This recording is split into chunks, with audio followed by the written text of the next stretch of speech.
ny fanatit'ilay mpitondratena.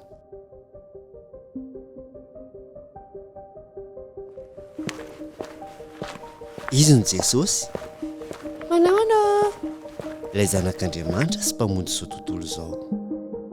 Tamin'i Jesosy tetỳ tany dia nampianatra tamin'ny rehetra ny momba ny fitiavan'Andriamanitra izy.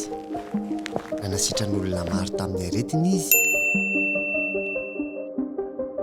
ary nanao fahagagana maro toy ny fampitsarana ny tafio-drivotra. Nanangana ny olona tamin'ny maty mihitsy ary izy.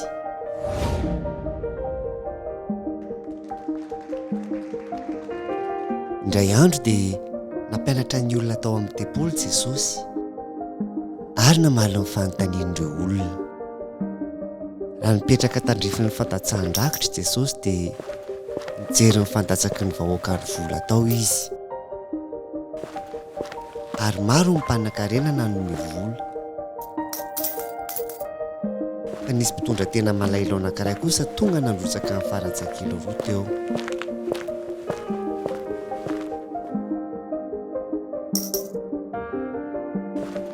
Ary Jesosy niantso ny mpianany ka nanao taminy hoe,